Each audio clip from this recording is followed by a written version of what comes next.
Welcome, fellow travelers. Modmaven here, and I'm happy to bring you this review of this beautiful paradise planet. We're in the Euclid Galaxy in a Viking Tier 3 economy with mountains that touch the violet sky, green glow grass, bubbles, and vibrant trees. We'll check out this planet, then later look at some of the ships and other planets available, the S-Class upgrades up in the space station, and then finish off with a vibe score. Glyphs will be shown throughout, and if you like the vibe here and build a base, please do be aware of other bases in their proximity. Let's get to it.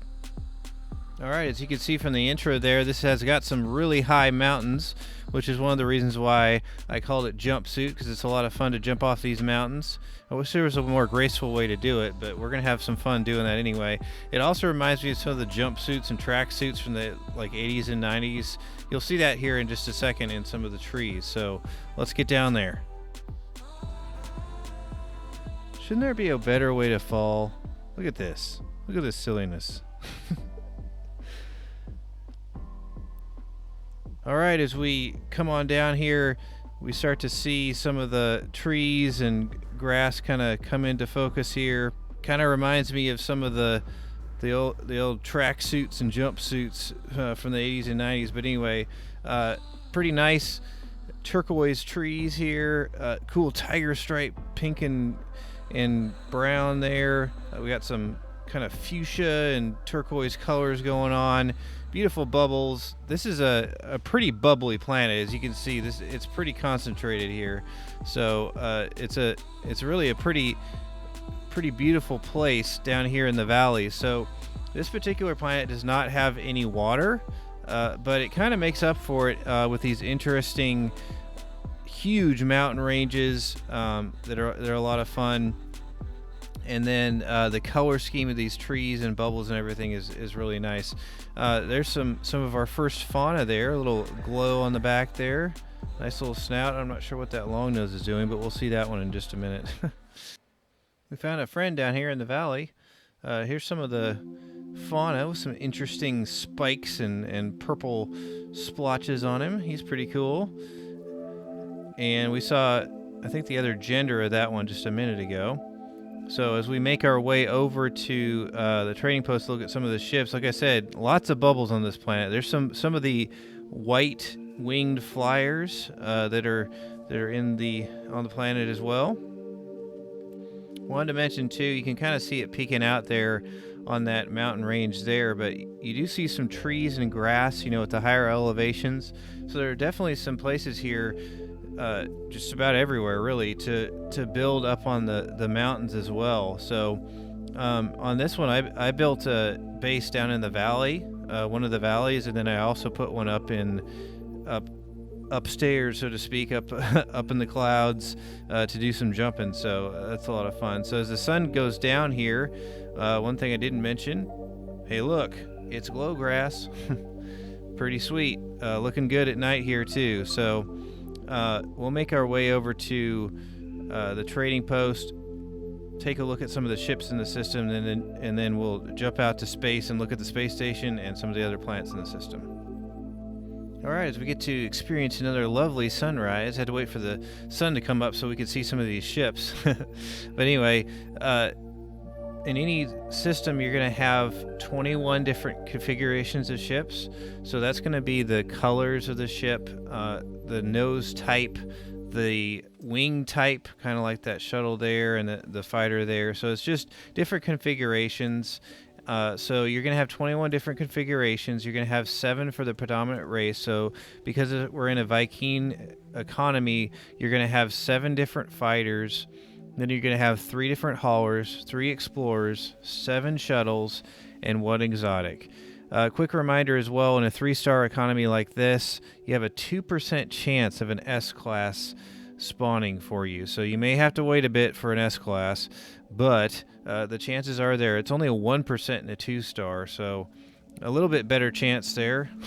But anyway, I'll put up some screenshots of some of the notable ships that I found in this system. In particular, there's a really nice symmetrical explorer that's kind of in a periwinkle blue violet kind of configuration with some red stickers on it and so forth. That's a pretty nice looking explorer. I'll put that up. There's also a pretty nice bottlenose fighter in blue and orange.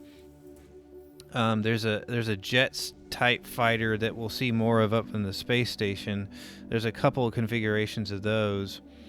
And then there's also a long nose here that is red and silver.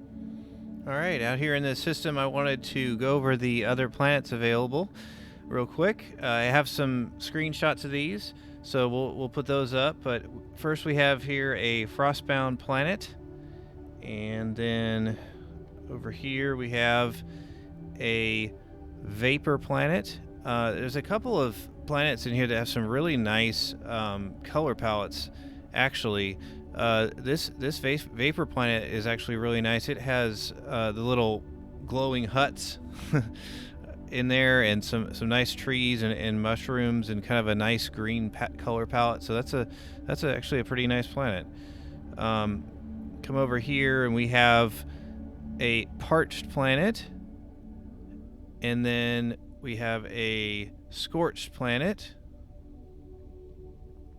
and finally we have a murky planet. This is another one that has a pretty nice color palette as well. All right, up here in the space station, this is kind of our first wave. I want to show you a few of these. Okay, that's my ship. You can't have that one, but we have over here this symmetrical explorer. We saw a couple of the jet type fighters here. So some pretty nice options in our first wave. While we're up here, I did want to go over the S-Class upgrades that are available up here at the space station. Your results may vary here. I gathered these on PC, but these should be pretty close. So let's go over these real quick. So for your exosuit, you have radiation protection and thermal protection from cold. And then for your exocraft, you have the exocraft engine module. For the starship, you have the cyclotron, shield, hyperdrive, and the positron. And then for the multi-tool, you have the pulse splitter, geology cannon, and the scatter blaster. Now it's time to give this planet a vibe score. The vibe score I give for each planet is very subjective, but considers a large range of factors on how it makes me feel, just to hang out and vibe for a while. So this one's fairly unique. We've got these super tall mountains that we can play around on. Lovely sunset happening there as we transition to night with our beautiful green glow grass as it starts to come in there. And some of our turquoise and fuchsia in the trees. This is a pretty nice place to hang out. Maybe build some bases from mountain to mountain, or check out these valleys that kind of run all through the area, or maybe even build kind of halfway up, whatever you want to do. This really is a pretty nice place. It doesn't have water, which I typically like to have water, but with these mountain ranges like this, it does make for some really interesting kind of build ideas and so forth. So it's a really nice place to be. So for this one, I give this one an 8 out of 10. With that, I'd like to thank you for watching, and if you enjoyed this, please like and subscribe to catch that vibe.